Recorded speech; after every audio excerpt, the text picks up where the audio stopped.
समाज में बात करने वाले, समाज में विभिन्न कार्यक्रम करने वाले, समाज का प्रबोधन करने वाले माध्यम, सबको अपने ऊपर संयम का बंधन एक लाना पड़ेगा और वैसा वो बंधन लाए। बहुत काम करने पड़े हैं और ये काम केवल सरकारों को नहीं करने, इनकी भी चर्चा हम करते हैं, लेकिन केवल चर्चा करने से नहीं होता। इसके लिए समाज को सिद्ध होना चाहिए। वास्तव में प्रजातंत्र में तो समाज ही राजा को बनाता है और समाज ही अपनी स्थिति को बनाता है। समाज परिवर्तन से व्यवस्थाओं का परिवर्तन होता है। दुनिया में सर्वत्र, दुनिया का इतिहास देखिए, यही हुआ है।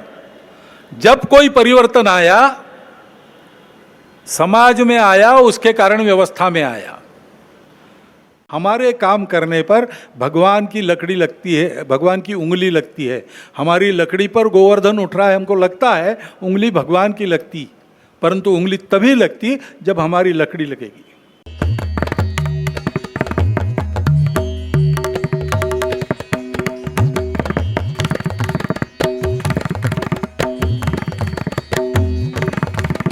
नमस्कार मित्रों।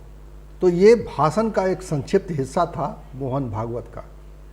दरअसल मोहन भागवत का ये बयान, ये भाषण चर्चा में इसलिए है क्योंकि माना ये जा रहा है कि चुनावों के दरमियान भारतीय जनता पार्टी और संघ के बीच में एक अनकही खींचतान जो सामने आई थी, उसका प्रत्युत्तर है। और इस भाषण में आगे आप सुनेंगे, मैं आपको भाषण के प्रमुख हिस्से बल्कि उसका एक सारांश आपके सामने पेश करूंगा। और देखा जाए तो ये भाषण बड़ा दिलचस्प है क्योंकि चुनाव के दरमियान संघ एकदम से चुप्पी साधे हुए थे। राष्ट्रीय स्वयंसेवक संघ का कार्यकर्ता विकास वर्ग का समापन समारोह था नागपुर में, और इस मौके पर मोहन भागवत ने ये जो बात कही है, इसको इस रूप में देखा जा रहा है कि चुनावों के दरमियान जो चर्चा हुई थी, आपको ध्यान होगा कि चुनावों के दरमियान भारतीय जनता पार्टी के राष्ट्रीय अध्यक्ष जगत प्रकाश नड्डा का एक बयान आया था, जिसमें उन्होंने कहा था कि पहले किस तरह से होता था, संघ पहले हमारी ज़रूरत थी लेकिन अब पार्टी अपने आप में बड़ी हो गई है और अब हमें ज़रूरत नहीं है। तो इस तरह की जो बातें की थी, तो उस समय संघ की ओर से चुप्पी थी, संघ की ओर से कोई बयान नहीं आया, संघ की ओर से कोई प्रतिक्रिया नहीं आई। लेकिन चुनाव के खत्म होने के बाद ही जिस तरह से मोहन भागवत का ये बयान आया है, जिसमें बहुत सारी बातें हैं, बहुत ध्यान से सुनने लायक ये सारी बातें हैं, क्योंकि मोहन भागवत ने एक संकेत दिया है कि किस तरह से संघ जमीन पे काम करता है, समाज के बीच में काम करता है और उसके प्रतिफल के रूप में आपको सत्ता मिलती है। उन्होंने जो इशारों में जो कह दिया, हमारे काम करने पर भगवान की लकड़ी लगती है, भगवान की उंगली लगती है। हमारी लकड़ी पर गोवर्धन उठ रहा है, हमको लगता है उंगली भगवान की लगती, परंतु उंगली तभी लगती जब हमारी लकड़ी लगेगी। संघ प्रमुख मोहन भागवत ने इशारों में समझा दिया है कि हमें ऐसा लगता है कि हम जब काम करते हैं तो जब तक वो काम पूरा नहीं होता है, जब तक भगवान की उंगली नहीं लगती है। हमें ज़रूर लगता है कि ये जो लकड़ी पर गोवर्धन उठा हुआ है, ये हमारी वजह से है। तो उन्होंने भारतीय जनता पार्टी को शायद ये संदेश दे दिया है कि किस तरह से संघ उनके पीछे खड़ा है और उनके उनकी जो उपलब्धियां रही हैं, उसमें संघ का एक तरह से एहसास ना हो, संघ का हाथ ना हो, ऐसा संभव नहीं है। और इशारों में उन्होंने बहुत सारी बातें की हैं और फ्रांस क्रांति की भी बात की है। समाज में कितनी बातें आई, समाज में कितनी बातें गई, संस्कार और संस्कृति की बातें हुई और कहाँ से कहाँ भटक गई बातें। और उन्होंने ये भी कहा कि चुनाव में मुकाबला जरूरी है, लेकिन मुकाबला झूठ पर आधारित ना हो। उन्होंने ये भी कहा है कि संसद में पक्ष और विपक्ष होता है, विरोधी नहीं होता है। तो जिस तरह से भारतीय जनता पार्टी के काम काज करने का तरीका है, जिस तरह से एक मैसेज जा रहा है और जो संदेश चुनावों से मिला है, उसको लेकर एक इसे माना जा रहा है कि ये संघ की एक बड़ी प्रतिक्रिया है और इसके आधार पर आगे आने वाले समय में संघ के लोग निश्चित रूप से सरकार पर इस तरह का दबाव बनाएंगे। अभी जो स्थितियां हैं जिसमें एक माना ही जा रहा है कि अब एनडीए की सरकार है, अब मोदी जी की सरकार नहीं है। और ऐसे में सहयोगी दलों का एक जोर रहेगा, एक दबाव रहेगा प्रधानमंत्री नरेंद्र मोदी पर, वो अपनी मनमानी नहीं कर सकेंगे। लेकिन अब संकेत ये भी मिल रहे हैं कि आरएसएस भी अब पीछा नहीं छोड़ने वाला है। ये जो माना जाता है कि आरएसएस संघ के पीछे खड़ा रहता है और उसकी मेहनत के प्रतिफल के रूप में ही भारतीय जनता पार्टी को समाज में स्वीकृति मिलती है, समाज से समर्थन मिलता है और तब आप सत्ता हासिल कर पाते हैं। तो संघ ने बहुत ही करीने से, बहुत ही कायदे से एक तरह से भारतीय जनता पार्टी को उसकी अपनी जगह दिखाने की कोशिश की है और इसीलिए ये भाषण बहुत दिलचस्प है। मैं चाहता हूँ कि आप ये भाषण सुनें और समझें। हालांकि ये बात और है कि मोहन भागवत ने ये बात चुनाव के बाद आकर कही है और चुनाव के बाद आकर ये कहना कि मणिपुर पर चुप्पी ठीक नहीं थी, चुनाव के बाद आकर कहना कि पक्ष और विपक्ष में किस तरह की एक व्यवस्था होनी चाहिए, किस तरह का संवाद होना चाहिए या विपक्ष के बारे में किस तरह की बातें होनी चाहिए, बहुत सारी बातें उन्होंने कही है। बाबा साहब की बात भी उठाई है उन्होंने, परिवर्तन से पहले जो है आध्यात्मिक जागरण हुआ था, समाज की बात करते हुए। तो बहुत सारे ऐसे सवाल हैं जिस पर भारतीय जनता पार्टी को एक तरह से आईना दिखाया है संघ ने और इसीलिए ये भाषण बहुत दिलचस्प है। और मैं चाहता हूँ कि ये भाषण आप सुने और समझें और इससे आप ये अनुमान तो लगा ही सकते हैं कि आने वाले समय में भारतीय जनता पार्टी को संघ के हिसाब से कुछ परिवर्तन भी करने पड़ सकते हैं। अगर संघ उनके पीछे छाया बन के खड़ा न रहे तो भारतीय जनता पार्टी की जो स्थिति आज ये है वो नहीं रहेगी, ऐसा माना जाता है और ऐसा ज़मीन पर यही एक सच्चाई है जिसको शायद भारतीय जनता पार्टी को भी अब स्वीकार करना पड़ेगा। आज 5वें गुरु महाराज सदगुरु श्री अर्जुन देव जी महाराज का शहीदी दिवस है। ग्वालियर के किले में उनको बहुत प्रताड़नाएं कष्ट देकर शहीद किया गया। धर्म के लिए वो हंसते हंसते शहीद हो गए। कल भी महाराणा प्रताप की जयंती थी और भगवान बिरसा मुंडा का निर्वाण दिन था। महापुरुषों के ये स्मरण जिन दिनों हमें हो सकते हैं उन दिनों पर यहाँ पर देश हित में अपने आप को योग्य बनाने की साधना करने वालों का उपक्रम देखना और उनके साथ कुछ राष्ट्र के विचार में सहयोगी होना, ये मैं मानता हूँ हमारे लिए अत्यंत शुभयोग है। क्योंकि बाहर तो वातावरण दूसरा है, वे उसके परिणाम भी आए, कल सरकार भी बन गई, ये सब हो गया, लेकिन उसकी चर्चा अभी तक चलती है। जो हुआ वो क्यों हुआ, कैसे हुआ, क्या हुआ,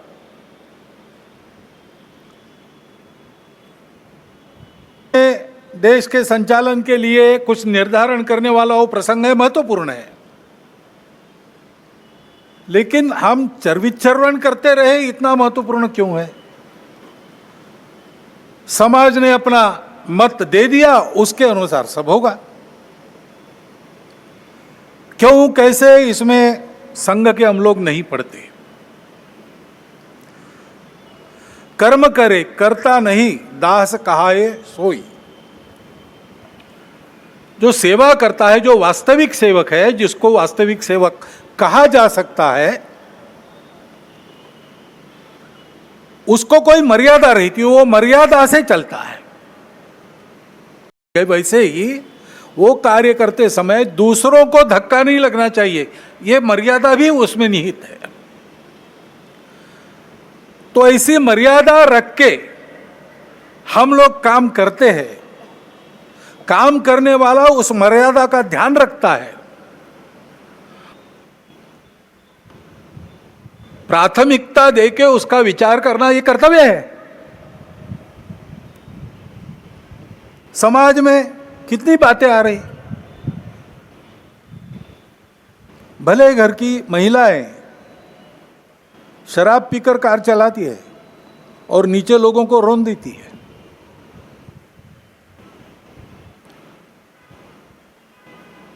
कहाँ कहाँ हमारे संस्कार कहाँ गए, हमारी संस्कृति कहाँ है? जो संस्कृति अभी तक दुर्जेय सी बनी है, अभी भी उसको कोई नहीं जीत सकता, लेकिन उस संस्कृति के वाहक हम लोग उसकी परवाह रखेंगे तभी। इसलिए समाज में पीढ़ी दर पीढ़ी चलने वाले, संपूर्ण सृष्टि की धारणा करने वाले धर्म के संस्कार, जो संस्कृति हमको सिखाती है, उस संस्कृति के पनपने का, आगे की पीढ़ी तक पहुंचने का प्रश्न खड़ा हो गया है। जिन्होंने उसको त्याग दिया, उनकी स्थिति दुनिया में अच्छी नहीं है।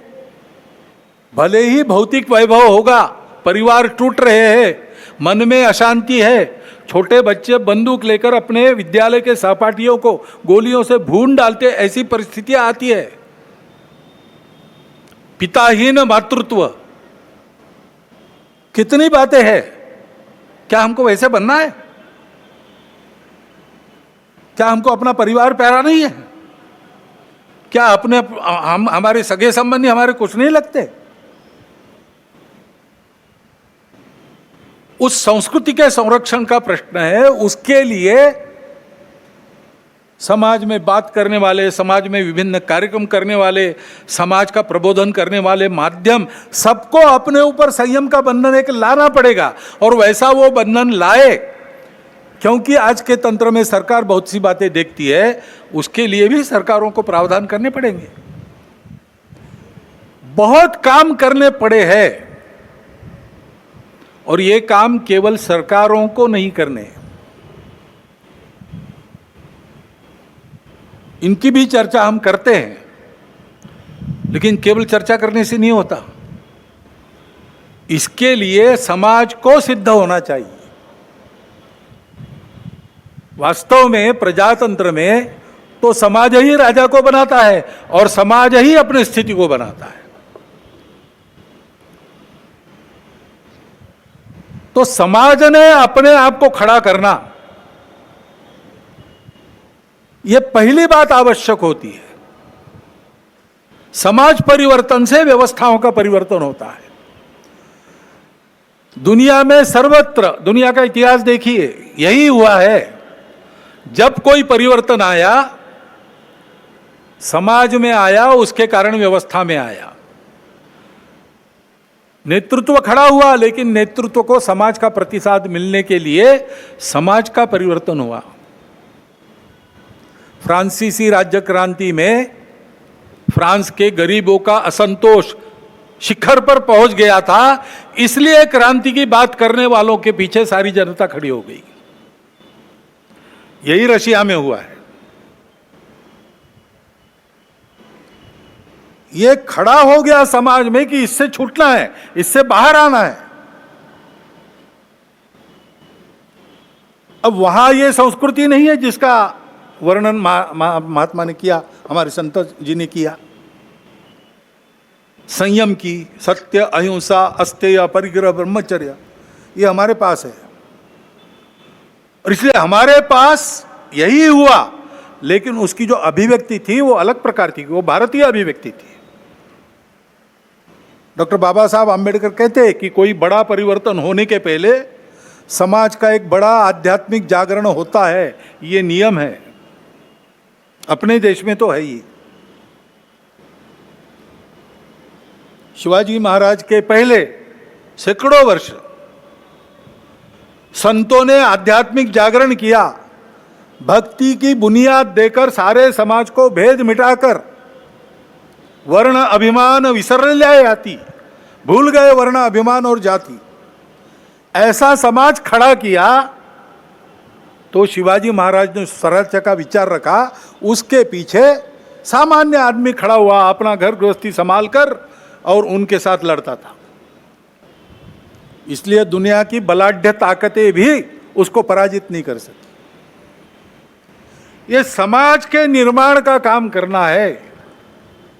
समाज में एकात्मता चाहिए, समाज में संस्कार चाहिए। अपने समाज में और विशेष बात है कि हमारा समाज विविधताओं से भरा हुआ समाज है, और यह जानने वाला समाज है कि ये विविधताएं मिथ्या है, कुछ दिन चलती है, बाद में विविधता नहीं रहती। मूल में तो हम एक ही है। विविधता भी हमारी एकता का आविष्कार है, अभिव्यक्ति है, और इसलिए उसको स्वीकार करो, मिलजुल कर चलो, सब सही है। अपने अपने मत की श्रद्धा पर पक्के रहो, दूसरों के मत का उनका उतना ही सम्मान करो, उनका भी मत सत्य है ये स्वीकार करो, और मिलकर धर्म की राह पर चलो। ये धर्म पूजा की बात नहीं कर रहा हूं मैं। सारी पूजाएं अपनी अपनी पूजा पर श्रद्धा रखकर, बाकी पूजाओं को भी उतना सत्य मानकर, सब लोगों ने मिलकर सबकी धारणा करनी है, सबको जिलाना है, सृष्टि को भी जिलाना है, पूरे अस्तित्व के विचार से अपने जीवन को चलाना है। यह धर्म है। उस धर्म मार्ग पर बढ़ते हैं तो उन्नति होती है। हमारे देश में विविधता में एकता पुराना है। कुर्म पुराण में ये वर्णन किया है यहाँ की जनता का कि ये भारत भूमि की प्रजा ऐसी है, अनेक देवी देवताओं की पूजा करती है और अनेक प्रकार के रीति रिवाज रखती है, अनेक भाषाएं बोलती है, फिर भी मिलजुल कर चलती है। अथर्ववेद की ऋचा भी प्रसिद्ध है, जन्म बिभ्रति बहुधा विवाचसम नाना धर्माणम पृथ्वी में यथोकसम। ये हमारी रीति है। जब इस रीति को हम भूल गए, तब से हमारा पतन हुआ। तब हमने अपने ही भाइयों को अस्पृश्य कहकर दूर रखा।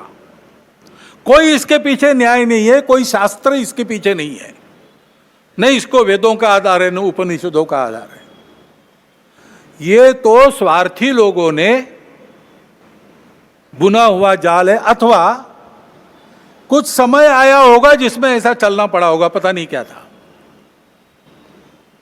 लेकिन वो कालबाह्य है और गलत है।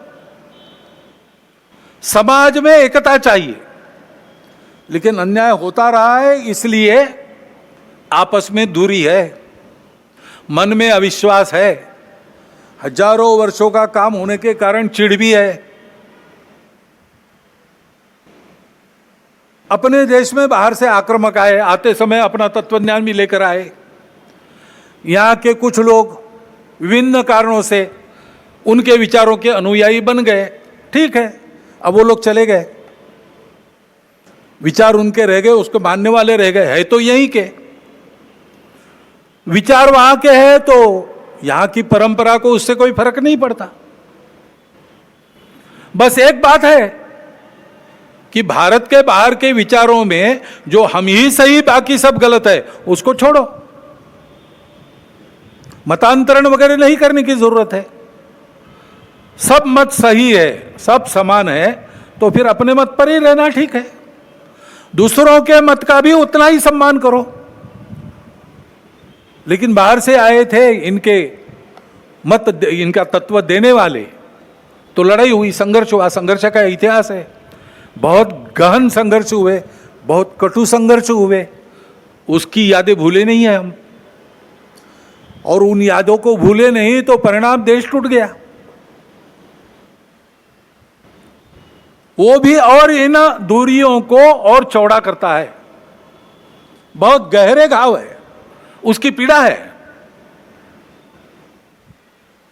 अन्याय के प्रति जो चिढ़ है, उसके कारण अपने ही समाज के लोग रूठे हुए, गुस्से में है, मन में आशंका है, दूरी है, और इतिहास के कारण ये जो घाव हुए उसकी पीड़ा है, इसलिए हम दूर है। तो पास आना और एक होने का मार्ग क्या होगा? मार्ग तो यही होगा कि उसको भूतकाल में जमा कर दो।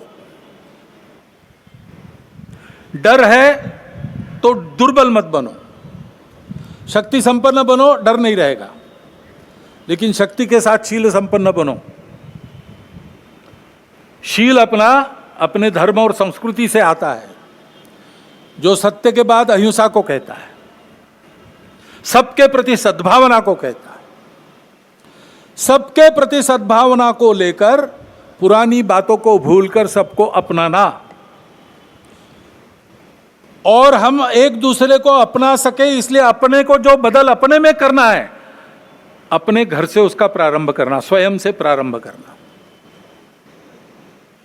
जैसे अपने ही बंधुओं को जो हमने ही दूर किए, उनको लेने के लिए ये जो जाति पाति की बात है, it should go out lock stock and barrel, ऐसा बाला साहब ने कहा है।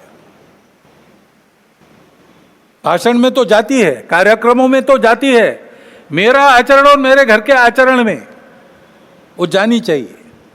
उसके जगह समताधिष्ठित व्यवहार की प्रतिष्ठापना होनी चाहिए।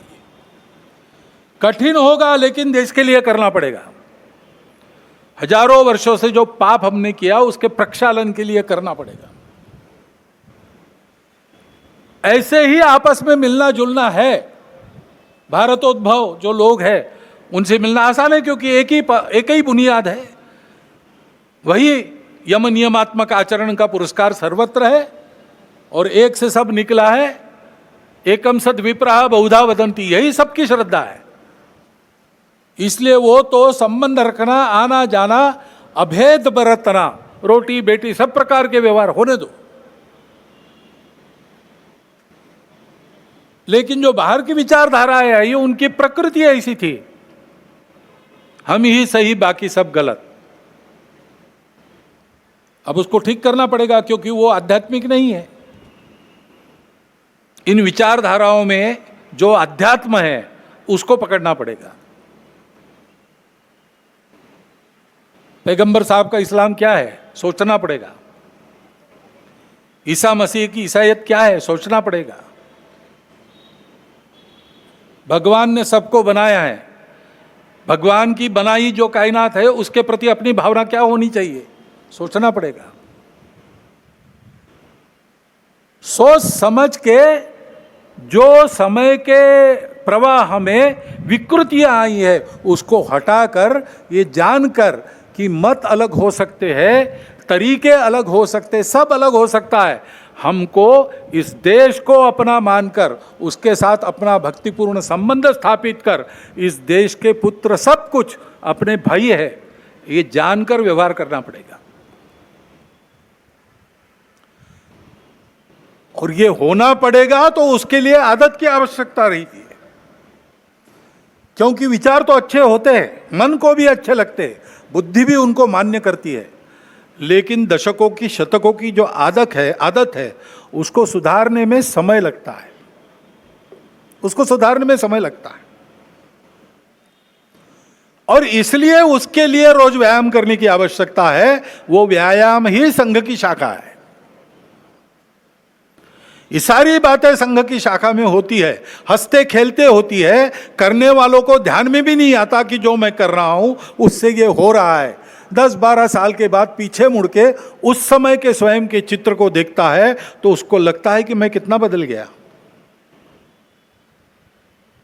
संघ यही काम करता है, संघ इसी के लिए है। ये करते हुए अपने विश्व के सारे जीवन का आधार बनने वाले भारत को फिर से उस रूप में खड़ा करना, यह कर्तव्य है, इसको करना है। इसलिए यह तपस्या है और इसलिए हम इन सारी बातों को करते हैं। अभी 5 बातों का आग्रह हम समाज के सामने रख रहे हैं। स्वयंसेवक अपने से प्रारंभ करेंगे, कर लिया उन्होंने, शुरू होगा, धीरे धीरे बनेंगे। एक तो बात है सामाजिक समरसता का व्यवहार। अपने कार्य क्षेत्र में जितने प्रकार का समाज रहता है, उन सब में अपने मित्र और मित्र कुटुंब होने चाहिए, अपने कुटुंब के। और जहां अपनी शक्ति है कि समाज हमारे कहने से मान सकता है, वहां मंदिर, पानी, स्मशान सबका एक होना चाहिए। पर्यावरण के बारे में हम प्रयास करेंगे, पानी बचाओ, प्लास्टिक हटाओ, हरियाली, पेड़ लगाओ, अपना घर हरित घर बनाओ।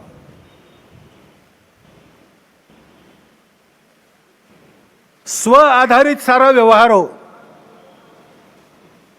स्व आधारित जीवन की कल्पना में उपभोग के लिए जीवन नहीं है, समृद्धि चाहिए, अय्याशी नहीं चाहिए। इसलिए लक्ष्मी जी की स्तुति हम करते हैं श्री सूक्त में, तो उसमें जैसे धान्यम धनम बहुपुत्र लाभम वगैरह कहा है, वैसे न क्रोधो न लोभो न च मात्सर्यो न अशुभा मति, ये भी कहा है। नीति युक्त लक्ष्मी, उसकी हम पूजा करते हैं, उपभोग में नहीं उसको दौड़ते, उपभोग की रेस में हम नहीं दौड़ते, हम संयम रखते हैं, संयमित उपभोग, इस पर हमारा विश्वास है। इसलिए फिजूल खर्ची नहीं करना, बहुत ज्यादा तामझाम की आवश्यकता नहीं, सादगी से रहना, मितव्ययिता से रहना, आवश्यकताएं सारी पूरी हो। समाज है तो उसमें थोड़ा बहुत स्थान मान सबका रहता है, उसके अनुसार अपना रहना सहना हो, परंतु अनावश्यक खर्चा नहीं करेंगे, सादगी से रह सकते रहेंगे। स्व आधारित स्वदेशी का व्यवहार यही है जो अपने घर में बन सकता है, बाहर से नहीं लाना। एक आध बार इतवार को चले गए पिज्जा विज्जा खाने, ठीक है, लेकिन नियम नहीं बनना चाहिए। और जो अपने देश में बनता है वो बाहर से नहीं लाना। और देश की नीति ऐसी बने कि बाहर से लेना तो प्रथा अंतर्राष्ट्रीय व्यापार है, तो हम अपने शर्तों पर ले, कोई हमको दबाए और उसके चलते हम ले, ऐसा न हो। और अपने देश की व्यवस्था, कानून, संविधान, अनुशासन, सारी बातों का पालन करना, लाल बत्ती पर रुक जाना, जहां कतार में खड़ा रहना वहां कतार में ही खड़ा रहना, म्युनिसिपालिटी से लेकर तो राज्य सरकार तक, केंद्र सरकार तक कर भरण होता है, समय पर करना, कोई नियम तोड़ना नहीं, कोई व्यवस्था तोड़नी नहीं, अनुशासन में रहना।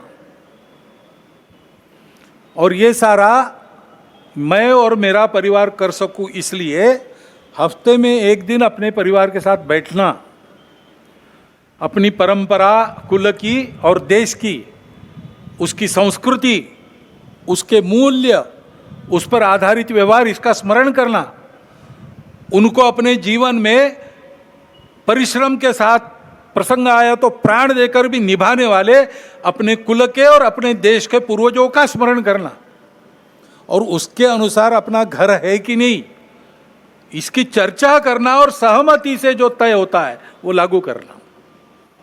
घर के सब लोग एक बार बैठे, श्रद्धानुसार सप्ताह में एक बार भजन करे, श्रद्धानुसार करे, घर में बनाया हुआ भोजन आनंद से करे, और 3-4 घट्टा गपशप करके इन सारी बातों की चर्चा करके धीरे धीरे अपने घर का वातावरण सांस्कृतिक बनाए। जो हजारों वर्षों की, शतकों की, दशकों की, युगों की ऐसी अपनी परंपरा चली है, उस परंपरा की विश्व को आवश्यकता है। हम उसको काल सुसंगत रीति से आधुनिक ज्ञान, विज्ञान और अपनी परंपरा दोनों का समन्वय करते हुए चरितार्थ करेंगे तो दुनिया को राहत मिलेगी, अपना देश भी अच्छा बनेगा, हमारा जीवन भी सुंदर होगा, सार्थक होगा। उस जीवन को बनाने का रास्ता सीखने के लिए स्वयंसेवक संघ की शाखा में आता है, और पूरा समाज संघ की शाखा में आए, ऐसा आग्रह इसीलिए संघ रखता है। वहां क्या क्या होता है, कैसे कार्यक्रम होते हैं, कौन से गीत होते हैं, कैसे सुभाषित होते हैं, ऐसे कार्यक्रमों में से ये आपको देखने को मिलता है। परंतु दूर रहकर देखकर तो इसका कुछ होने वाला है नहीं, इसमें सहयोगी बने, सहभागी बने, इसकी आवश्यकता है। यह संघ के शाखा का कार्यक्रम आपने देखा है, लेकिन संघ के स्वयंसेवक अनेक काम करते हैं। नित्य चलने वाले छोटे बड़े सेवा कार्य और सेवा की गतिविधियां मिलाकर 1,22,000 से ऊपर काम चल रहे हैं। भीड़ होती है तो कैटेगरी अलग बनाकर हमको कुछ बातें छोड़नी पड़ती है गिनने की, इतना वो कार्य बड़ा है। जीवन का कोई क्षेत्र ऐसा नहीं जिसमें संघ के स्वयंसेवक कोई मंच या कोई संगठन बनाकर सक्रिय नहीं, उन सब में आप आ सकते हैं। परंतु ये जो रोज का व्यायाम है शरीर मन बुद्धि का, ऐसे काम में हम रहे, उन कामों से अपने आप को बांध ले, कर्तव्य समझकर करे, लेकिन बांधकर भी निर्बंधा रहे, काम करे लेकिन मैंने किया ये अहंकार न पाले, तो हम इस देश की सच्ची सेवा कर रहे ऐसा होगा। और अपने देश को, हम सब लोगों के सच्चे सेवा की आज आवश्यकता है और विश्व को भी आवश्यकता है। भारत का वो जीवन ध्येय है, पूरे विश्व की सेवा। वो करने लायक भारत को खड़ा करना है तो समाज को इस प्रकार बनना पड़ेगा। समाज ऐसे बनेगा तो व्यवस्थाएं और व्यवस्था चलाने वाले लोग अपने आप उसके पीछे पीछे चलकर ऐसा बनेंगे। हमेशा बुनियाद से शुरू होता है बनाना। केवल भगवान आदि कलश मग पाया रे, पहले शिखर बाद में बुनियाद, ये चमत्कार केवल भगवान कर सकते हैं। और भगवान दुनिया में कोई काम करते नहीं, करवाते हैं। बैठे बैठे सुदर्शन चक्र चला देते, रावण मर जाता, लेकिन मनुष्य रूप लिया, इतने कष्ट सहन किए, सुदूर जंगलों में जाकर, ग्रामों में जाकर जागृति की, वो लोग साथ आए, सामने रहकर लड़े, तब रावण का वध हुआ। शमी पर रखे अपने शस्त्र उतारकर पांडव धर्म युद्ध के लिए सिद्ध हो गए, तब भगवान कृष्ण ने केवल सारथ्य किया। चाहते तो द्रौपदी के वस्त्रहरण प्रसंग में ही कौरवों को भस्म कर देते, लेकिन भगवान पहले शिखर बाद में बुनियाद, ये चमत्कार बहुत कम करते हैं। भगवान की रीति यह है, वो हमको बुद्धि देता है, हमको स्वतंत्रता देता है, संस्कारों के द्वारा शुद्ध बुद्धि के प्रकाश में काम करने का अवसर देता है। हमारे काम करने पर भगवान की लकड़ी लगती है, भगवान की उंगली लगती है। हमारी लकड़ी पर गोवर्धन उठ रहा है, हमको लगता है उंगली भगवान की लगती, परंतु उंगली तभी लगती जब हमारी लकड़ी लगेगी। यही सर्वत्र दुनिया के इतिहास में हुआ है, यही अपने वहाँ होना चाहिए, होने जा रहा है। हमको उसका निमित्त बन के काम करना है। और इसलिए संघ के इस महाअभियान में आप सबको आमंत्रित करता हुआ, मैं ये थोड़ा लंबा हुआ भाषण आपने सुन लिया, इसलिए आपका धन्यवाद करता हुआ मेरी 4 शब्द समाप्त करता हूँ। इस वीडियो में इतना ही। इसी तरह की चर्चा, इसी तरह के विमर्श और इसी तरह के सवाल के साथ मैं आपको मिलूंगा अगले वीडियो में। तब तक के लिए नमस्कार।